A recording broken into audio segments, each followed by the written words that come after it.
기도하시겠습니다. 아버지 하나님, 오늘 또 이렇게 마가복음 앞에 우리를 세워주시니 감사합니다. 마가복음의 메시지가 오늘 깨달아지기를 원합니다. 우리 각자에게 성령님으로 조명하여 주시옵소서. 영의 귀를 열어주시고 영의 눈을 열어주시옵소서. 예수님 이름으로 기도드리옵나이다. 아멘.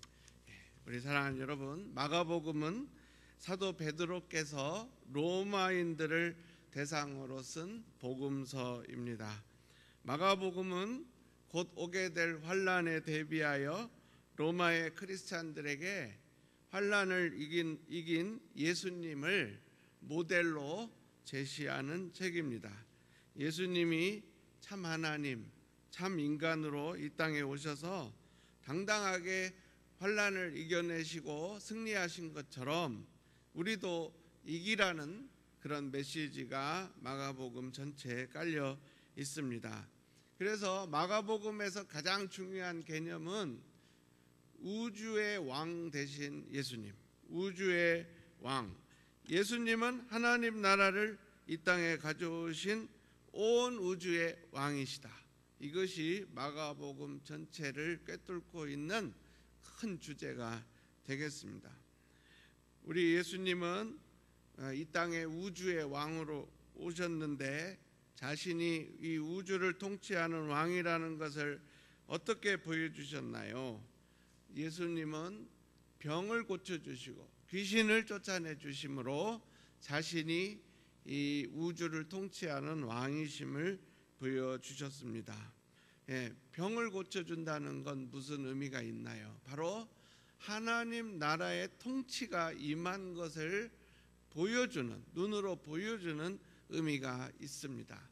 사람들이 병에 걸리는데 천국에 가면 병이 없지요. 그러니까 병자가 벌떡벌떡 일어나는 모습을 통해서 예수님은 하나님 나라가 어떤 곳이며 그 하나님 나라가 임하면 어떤 일이 일어나는지 그걸 보여주셨습니다.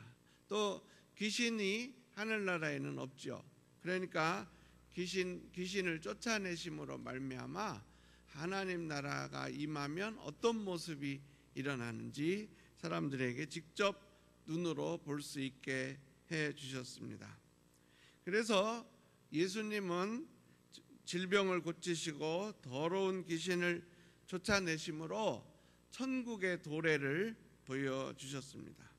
그 다음에 천국의 도래를 보여주는 세 번째 방법이 있는데 그것은 직접 천국에 대해서 가르쳐 주시는 것입니다. 그래서 예수님은 이 힐링 사역 외에 또 하신 일이 있는데 그것이 바로 천국에 대한 가르침을 직접 가르치는 그러한 티칭 사역을 하셨습니다. 그래서 오늘 우리 예수님은 본문에 보면 바닷가에서 배에 올라 씨 뿌리는 자의 비유를 설교하십니다. 씨 뿌리는 자의 비유. 그래서 이 갈릴리 호수는 가로 3km, 세로 10km짜리 호수인데요. 그 호수는 옛날에 그 요단 밸리가 찢어지면서 생긴 호수예요. 그래서 그 리프트 밸리라고 하는데요. 찢어진 계곡, 리프트 밸리 호수인데요. 우리도 지금 그런 호수를 우리 주변에 갖고 있습니다. 바로 저 레이크 엘시노가 바로 그 리프트 밸리 호수죠. 그래서 레이크 엘시노도 이 찢어진 호수가 되겠어요. 그래서 그 호수에 갈릴리 호수에 이제 그 아침이 되면 바다 그 물 온도하고 육지 온도하고 이제 비슷하단 말이죠. 그런데 조금 있다가 해가 뜨면 육지 쪽이 먼저 달궈지니까 바람이 바다에서 육지로 불기 시작합니다.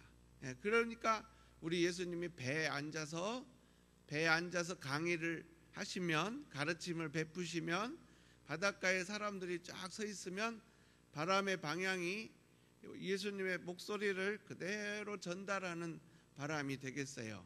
그래서 사람들이 수많은 군중이 우리 예수님의 설교를 잘 들을 수 있게 되는 거죠. 그래서 우리 4장 1절 보시면 같이 한번 읽어볼까요? 4장 1절 시작.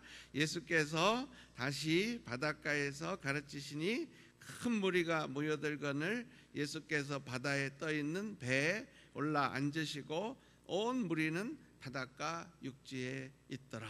그래서 바닷가에 우리 예수님이 배에 앉아 계시고 그리고 사람들은 해변에 이렇게 서 있는 거예요.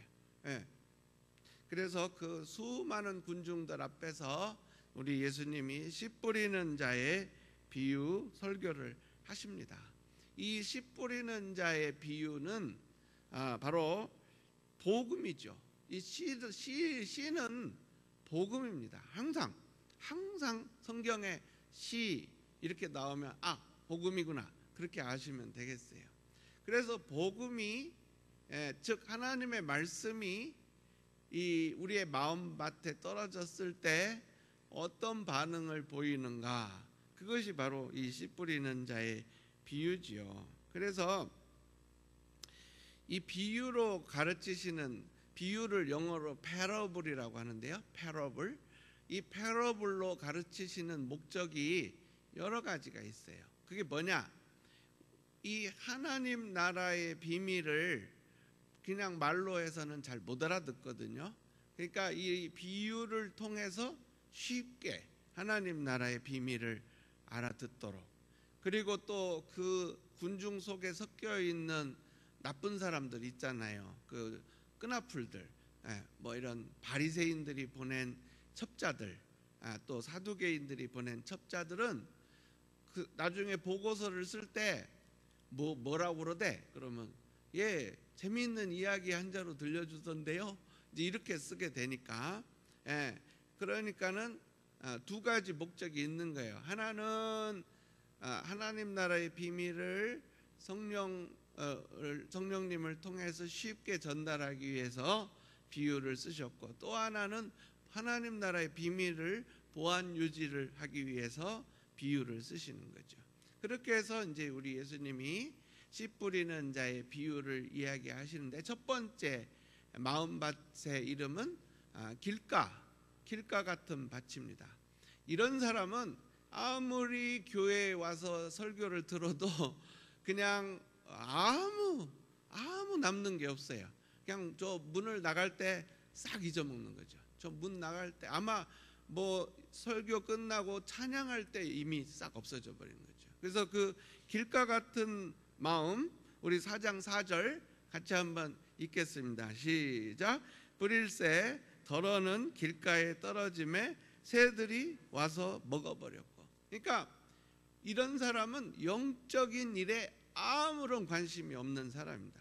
앞에서 아무리 목사님이 설교를 해도 이미 딱 예배 시작할 때 이미 테메큘라를 한 바퀴 돌고, 그 다음에 이제 한국을 갔다가 유럽으로 한 바퀴 돌고 아프리카로 가서 이제 목사님이 말씀을 맺겠습니다 할 때 다시 테메큘라로 돌아오는 그런 분들이죠. 그래서 결국 불신자하고 똑같은 마음을 가진 사람을 길가 같은 마음의 소유자다.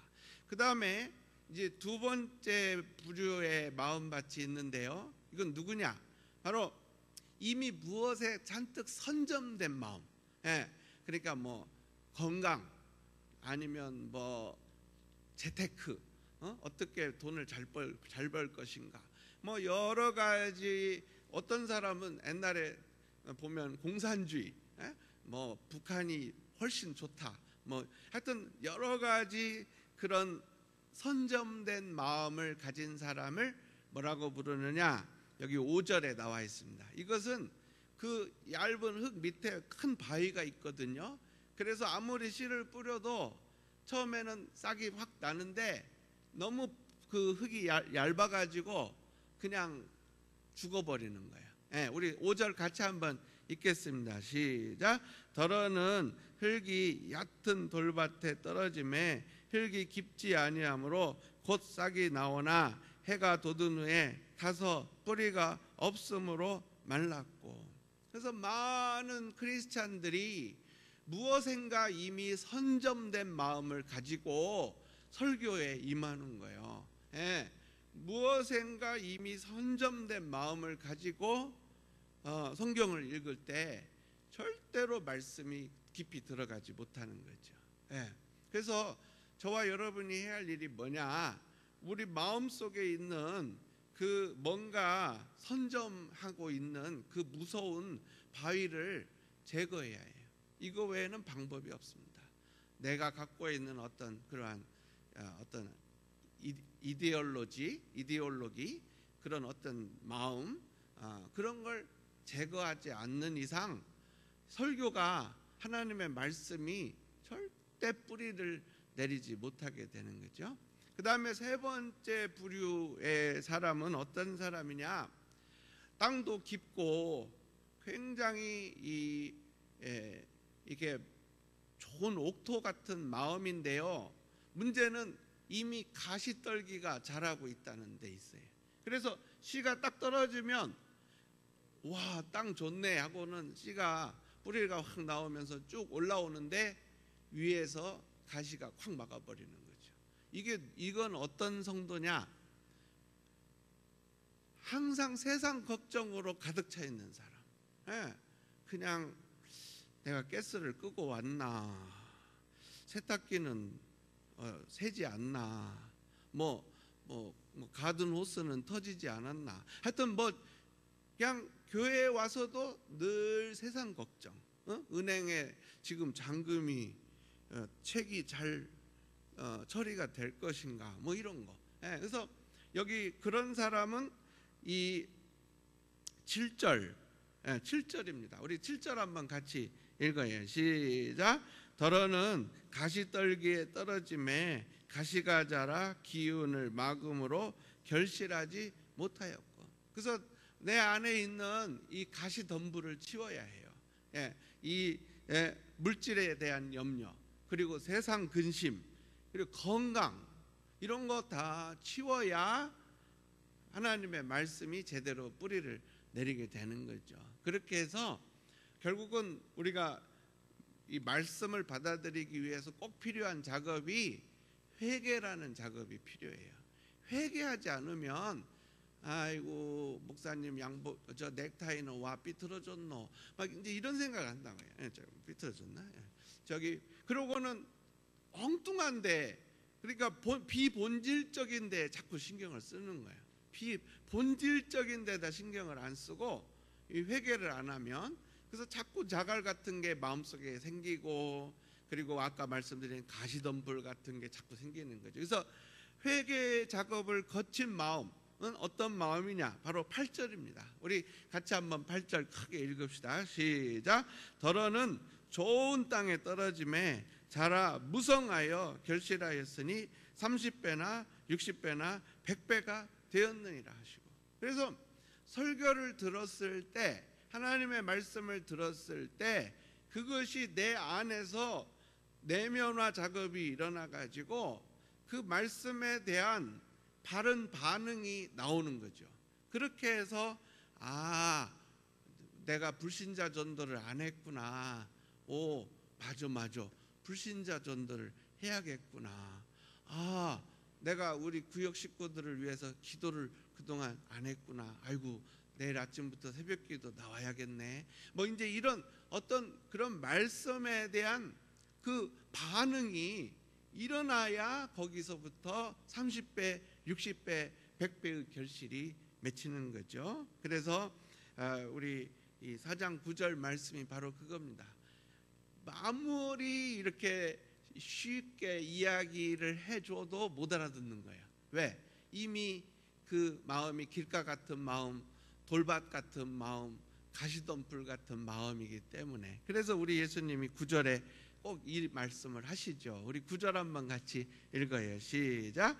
또 이르시되 들을 귀 있는 자는 들으라 하시니라. 그래서 이 들을 귀 있는 자가 누구예요?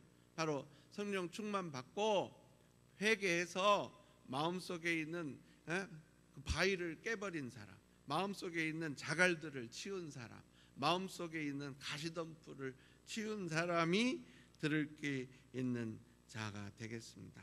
그래서 우리 사랑하는 여러분, 이 씨 뿌리는 자의 비유는 하나님 나라의 백성이 하나님 나라의 소식을 들을 때 취하는 태도에 관한 비유죠. 네, 우리가 만약 정말 천국 백성이라면 말씀을 받아들일 때 이 옥토와 같은 마음으로 받아들여야 한다. 이게 우리 예수님이 그 배에 앉아서 이제 가르치신 거예요. 네. 그리고 이제 그 다음에 우리 예수님이, 오늘은 이제 시간 관계로 다 읽지 않았는데 여기 21절 보십시오. 21절에 보시면 우리 예수님이 등불 얘기를 하십니다. 등불. 그러면서 등불을 이 그 말, 그러니까 대박 아래에다 두는 사람, 등불을 평상 아래에다가 두는 사람, 이런 사람은 옳지 않다는 거죠. 예. 근데 반드시 이 등잔을 어디다 둬야 하느냐? 등경 위에다 둬야 한다. 예. 그 높은 데다가 위에 올려놔야 거기서부터 빛이 찬란하게 온 사방에 비치는 거죠. 그래서 이 등불이 뭐냐? 바로 복음입니다. 예수 그리스도의 복음을 전하라는 거죠. 예수 그리스도의 복음을 전하라. 그러니까 결국 하나님 나라의 국민은 사명이 있는데, 그 사명이 뭐냐? 하나님 나라의 그 진리들을 받아들이고 내면화 작업을 거쳐서 30배, 60배, 100배의 결실을 맺어야하는데, 그게 뭐냐? 바로 가서 전하는 거죠. 이 복음을 전함으로 말미암아 그 30배, 60배, 100배의 결실을 맺게 되는 거야. 그래서 내 주변에 있는 사람들을 다 전도 대상자로 보는 거죠. 제가 옛날에 한번 아프리카를 가는데 제 옆에 어떤 히스패닉 남자가 앉아 있었어요. 그래서 이제 영국 런던까지 일단 간 다음에 런던에서 그 다음에 이제 케냐 항공으로 갈아타고 아프리카 케냐를 가야 하는데, 이 제 옆에 어떤 남자가 앉아 있는데 가만히 보니까 이 히스패닉인데 눈매가 날카로운 게 보통 사람이 아니에요. 그래서 제가 탁 이러고 이제 뜸을 들이고 있다가 전도를 딱 했더니 바로 반응이 오더라고요. 나 목사야.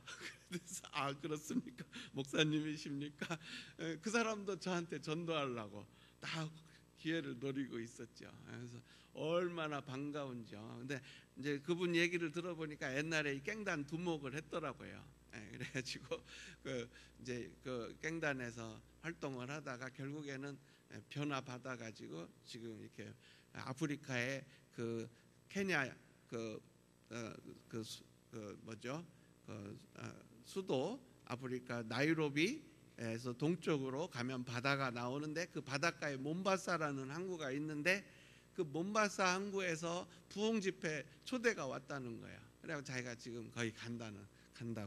그래서 얼마나 둘이 재미있게 그렇게 얘기를 했는지 몰라요. 그러니까 내 주변에 있는 사람은 무조건 전도 대상자로 보는 거, 그것이 바로 정말 중요한 이 우리 주님이 원하시는 거죠. 그래서 이 등잔 복음을 이 대빵 밑에다 감춰놓지 말라는 거죠. 그래서 우리가 항상 복음을 전할 기회가 있으면 복음을 전해야 하는 거예요. 복음을 전할 기회를 주님이 모처럼 만들어 주셨는데 자꾸 블로우업 해버리면, 자꾸 안 해버리면, 주님이 자꾸 전해라, 안 해요. 왜? 부끄러워요. 주님이 전해라, 안 해요. 왜? 이 사람이 혹시 나를 공격하면 어떻게 해요? 걱정하지 말라는 거죠. 우리 주님이 하시는 말씀이 우리 요 22절 같이 한번 읽어요. 시작. 드러내려 하지 않고는 숨긴 것이 없고 나타내려 하지 않고는 감추인 것이 없느니라. 그러니까 복음 전달에 대해서 적극적인 태도를 취하라는 거죠. 감추지 말라는 거예요. 내 옆에 있는 사람 꼭 전도하라 이거죠. 그 다음에 이제 우리 예수님께서 천국에 대해서 말씀하십니다. 천국에 대해서. 그래서 천국은 겨자씨만한 출발을 했는데 그 겨자씨만한 출발을 한 천국이 어떻게 되냐면은 큰 나무같이 된다는 거예요. 맞죠? 우리 예수님과 12제자로 시작했던 이 교회가 지상의 이 교회가 지금은 수억이 있는, 미국에서 제일 큰 교단이 지금 서던 베프티스트잖아요. 남침례 교단. 이번에 그 동성 그 결혼 거기에 그 합법화 될 때 제일 강력하게 반대했던 교단이 바로 남침례 교단입니다. 저는 남침례 교단에 대해서 아주 참 감사하게 생각하고 있어요. 이번에 그 동성 결혼에 대해서 찬성했던 교단이 하나 있어요. 그 교단이 뭔지 아십니까? PCUSA예요. Presbyterian Church in USA가 동성 결혼에 찬성을 했어요. 그러니까 남침례 교단은 반대하고 PCUSA는 찬성하고, 그러니까 이 딱 판사들이 볼 때 이거 기독교 분열됐다. 장로교는 찬성하고 침례교는 반대하는구나. 그래서 딱 그 4대 4였는데 그 가운데 그거 한 명이 딱 저쪽으로 전향을 해버리잖아요. 그러니까는 이 천국이 예수님과 12명으로 겨자씨 같은 출발을 했는데 그 천국이 이렇게 세계적인 그런 기독교 크리스찬이티라는 거대한 그런 나무로 자라나게 됐다는 거예요. 그래서 천국에는 세 가지 성격이 있다. 첫째는 폭발적인 성장을 하고요. 두 번째는 끊임없는 성장을 하고요. 세 번째는 반드시 그 성장이 완성된다는 특징이 있다는 거예요. 그게 여기 우리 예수님 말씀입니다. 그래서 그 31절, 32절 우리 같이 한번 30, 31, 32 섭절을 같이 한번 읽어볼까요? 30, 31, 32 성경을 꼭 여시고 같이 읽도록 하겠습니다. 4장 30절, 31절, 32절 시작.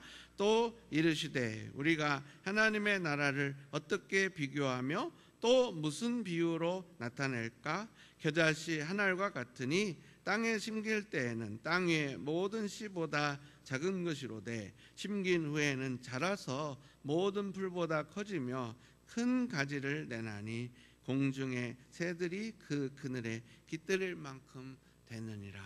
아멘.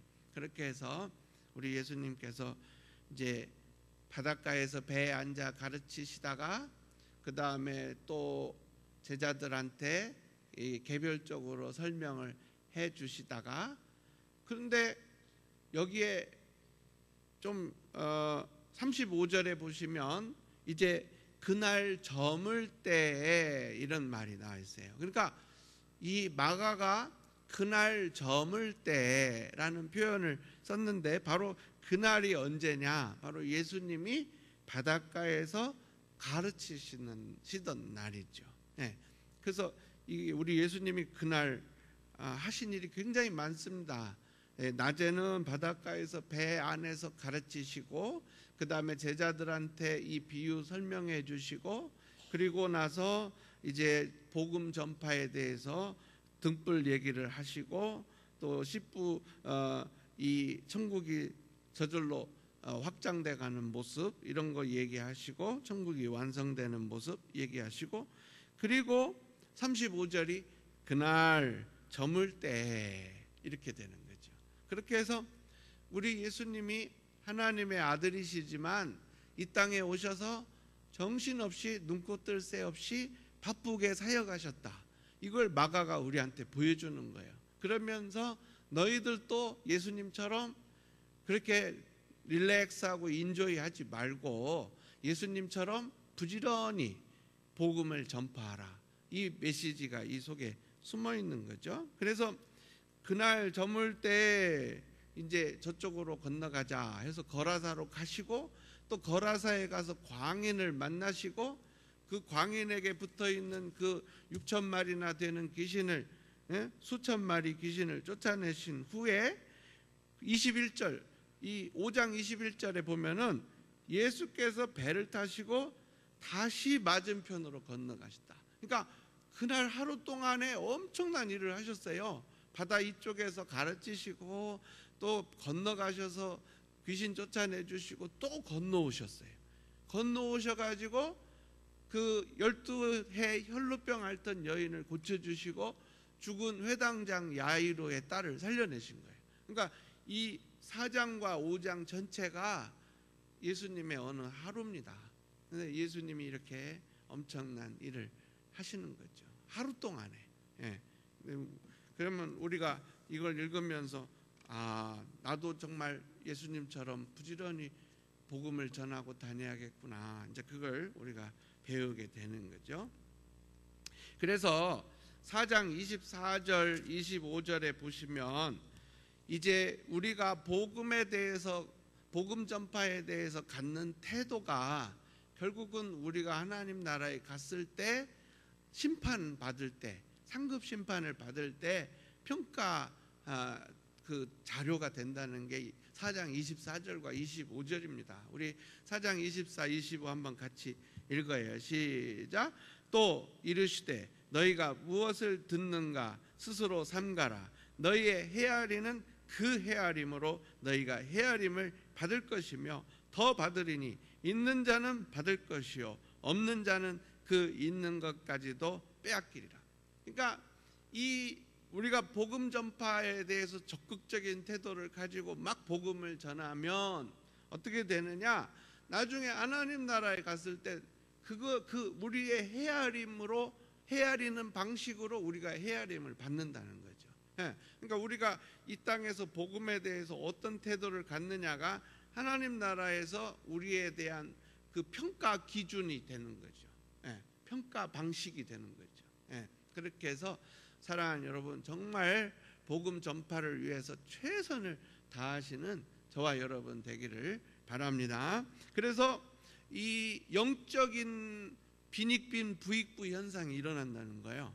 그러니까는 은혜를 사모하고 또 사모하고 모이는데 힘쓰고 예배에 최선을 다하는 사람한테는, 그리고 복음 전파에 최선을 다하면 하나님이 영적인 복을 더 부어주시고, 그 다음에 모이는데 힘 안 쓰고 예배에 최선을 안 하고 그냥 이렇게 소극적인 신앙생활을 하면 하나님이 영적인 복을 안 부어주신다는 거죠. 그게 여기 25절입니다. 우리 25절 한번 크게 같이 읽어요. 시작. 있는 자는 받을 것이요 없는 자는 그 있는 것까지도 빼앗기리라. 그러니까 여러분, 우리가 신앙생활을 하는데 이 신앙생활이란 건 비행기하고 똑같은 거예요. 비행기가 어느 정도 속도를 유지해야 그 날개에 양력이 와가지고 추락을 안 해요. 그런데 비행기가 어느 속도 이하가 돼버리면은 그대로 추락해 버리는 거죠. 양력이 없으니까. 이 신앙생활이라는 것은 과거에 내가 얼마나 잘했냐는 아무 상관이 없어요. 과거에 나도 다 해봤어. 그건 신앙하고는 무관한 거예요. 신앙은 현재가 중요한 거예요. 현재 내가 얼마나 복음 전파에 내 온 힘을 기울이고 있는가, 이게 중요하죠. 그래서 있는 자는 더 받을 것이고 없는 자는 그 있는 것까지 빼앗긴다. 그래서 영적으로 전진해 가는 사람은 더 은혜가 임하는 거고, 영적으로 정지해 있거나 퇴보하는 사람은 그 있는 것마저도 다 뺏기게 된다는 거예요. 그래서 이제 우리 예수님이 이제 거라사 광인을 만나러 가실 시간이 됐습니다. 그래서 제자들한테 자, 저 건너편으로 가자. 그러니까는 아까 그 강의하시던 그 모습 그대로 예수님이 배에 타고 이제 떠나시는 거죠. 그래서 여기 있는 그대로라는 표현이 여기 36절입니다. 그들이 무리를 떠나 예수를 배에 계신 그대로 모시고 가매 다른 배들도 함께 하더니, 그래서 이제 우리 예수님이 탄 배가 착 가고 그 옆에 또 다른 배들이 착 가는 거죠. 그래서 3km 저쪽 건너편 거기 가는 거예요. 쫙 이제 가버나움 쪽에서 저 거라사 쪽을 향해서 착 가는 거죠. 그런데 마귀가 딱 보고 있었죠. 이때다. 다 죽일 수 있는 절호의 기회가 왔다. 예수님도 죽이고 제자들도 죽이고 싹 죽이자. 그래서 이제 마귀가 뭐 어떻게 했는지는 모르지만 하여튼 거대한 풍랑을 막 일으키는 거예요. 그래서 그 조그만한 배, 뭐 대여섯 명 타는 배, 예수님은 뒤에서 베개에 머리를 딱 얹고 주무시고 계시고, 제자들은 막 이제 그 파도와 싸우는 거죠. 그래갖고 막 어마어마한 파도가 오는 거예요. 그래갖고는 뭐 제자들이 이제 죽게 생겼어요. 이렇게 노련한 선원들도 이게 끝장이구나 할 정도로 어마어마한 파도가 오는 거죠. 예수님은 계속 주무시는 거예요. 이게 지금 우리의 모습입니다. 저와 여러분의 모습, 우리 교회의 모습이죠. 우리 교회의 모습이에요. 그러면 우리는 막 난리를 칩니다. 아유, 예수님 왜 안 일어나시나? 가서 깨워. 그래서 여기 38절이죠.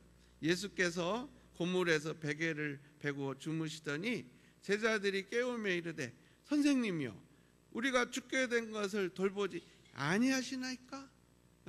우리는 인생의 파도가 오고 교회에 어려움이 오고 그러면은 그냥 난리를 치는 거야. 우리의 믿음도 다 없어져 버리고, 또 뭐야, 아까 그 돌짝 같은 마음이 돼버리고 길가 같은 마음이 돼버리고, 또 뭐야, 가시덤불 같은 마음이 돼가지고 예수님 뭐 좀 해보세요 막 그러는 거죠. 근데 우리 예수님은 제자들을 꾸짖으시잖아요. 어찌하여 무서워하느냐? 어찌하여 믿음이 없느냐? 어찌 믿음이 없느냐? 이게 우리 예수님은 그런 상황 속에서도 아버지 하나님의 초자연적인 보호를 믿으시는 거죠. 아버지 하나님이 나를 지켜주신다. 그러니까 우리 예수님이 그 모습으로 고물에서 이렇게 베개를 베고 그 거대한 풍랑 속에서 주무시는 모습을 가지고 우리에게 메시지를 보내시는 거예요. 애들아, 인생의 파도가 올 때, 교회에 어려움이 올 때 아버지를 믿어라. 아버지의 그 초자연적인 보호를 믿어라. 그게 우리 예수님이 우리에게 주시는 메시지죠. 지금 뭐 동성 결혼이 합법화되고 나를 믿으라는 거죠. 우리 예수님은 나를 믿고 나만 바라보라. 이게 우리 예수님이 주시는 메시지가 되겠어요. 그래서 오늘 우리 예수님이 딱 일어나셔서 39절, 우리 39절 같이 한번 다 읽어요. 시작.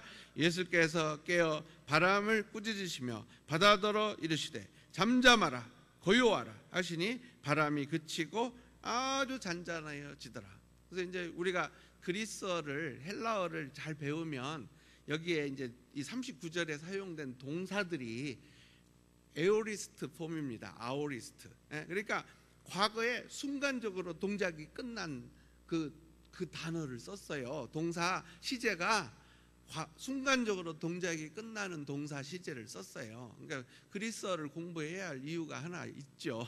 이런 걸 딱 눈치채려면 조금 공부해야 해요. 그래서 이게 우리 예수님이 잔잔하라 고요하라 하는 순간 다 그쳐버렸다는 거예요. 그 말 하시는 순간 팍 그쳐버렸다는 거죠. 참 놀라운 얘기죠. 막 그 노련한 선원들이 벌벌 떨 정도로 무서운 파도가 딱 말씀하시자마자 순간적으로 그쳐버렸다, 이 얘기예요.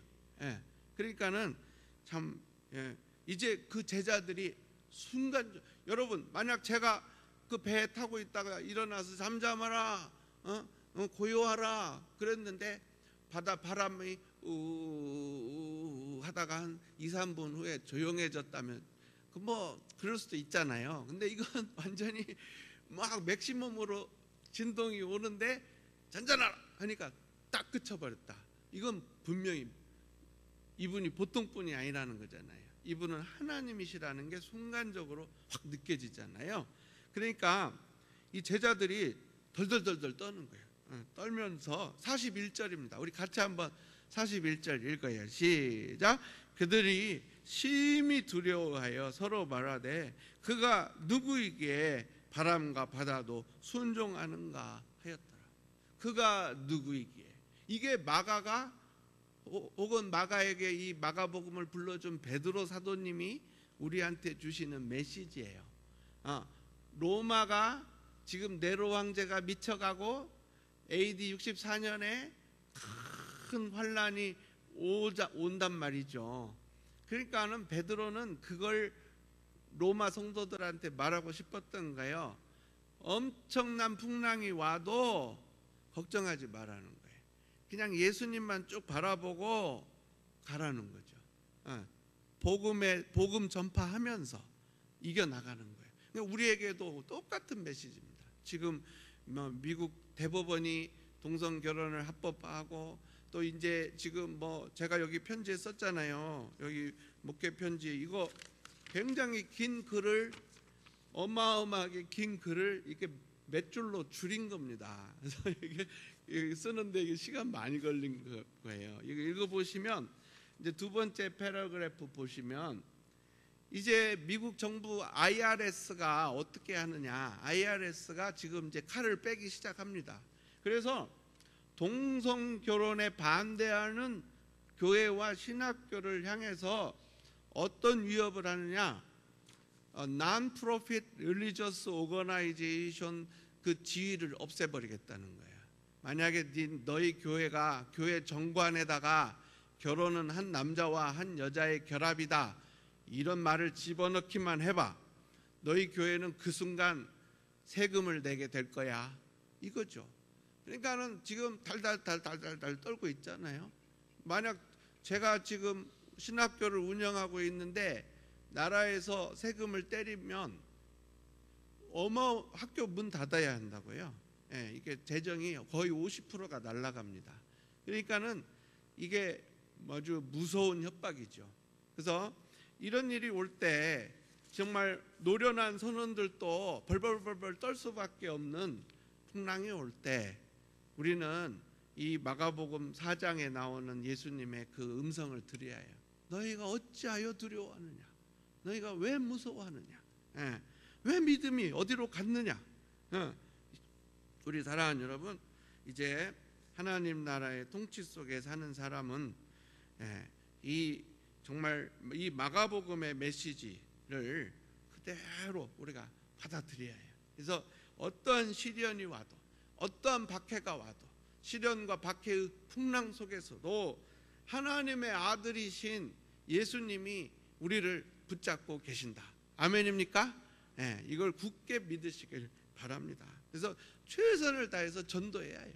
전도가 최고의 공격입니다. 지금 이 상태에서 우리가 전도 안 하면 우리는 다 공멸할 수밖에 없어요. 이제부터는 우리가 과거와 다 전혀 다른 그런 새로운 각오로 전도를 해야 해요. 그래서 이제 제가 이걸 만들었습니다. 혹시 다 받으셨는지 모르지만 못 받으신 분 이따 나가실 때 꼭 받으세요. 그래서 이게 이제 우리 새벽 기도 때 그리고 금요 철야 때 기도 제목표입니다. 이거 만드는데 또 많은 시간을 또 투자했어요. 그래서 여러분 이것을 이렇게 접어가지고 꼭 성경에다 이렇게 넣어서 다니시다가 새벽 기도 때 이걸 펼치시고 꼭 기도를 하세요. 그래서 여기에 우리 교회를 위해서 11가지 기도 제목이 있고요, 자녀들을 위해서 8가지, 그리고 선교를 위해서 5가지, 그리고 지역사회와 미국과 대한민국을 위해서 4가지, 이렇게 기도 제목이 나와 있습니다. 그래서 이렇게 안경 안 끼고도 보실 수 있도록 일부러 큰 글자로 했어요. 크고 굵은 글씨로 했으니까 이걸 꼭 성경에 끼시고, 이제 너희가 왜 두려워하느냐, 너희 믿음이 어디 있느냐, 오늘 이 음성을 들으시는 저와 여러분 되시고 기도로 이 어려움을 뚫고 나가시기를 예수님 이름으로 축원합니다. 우리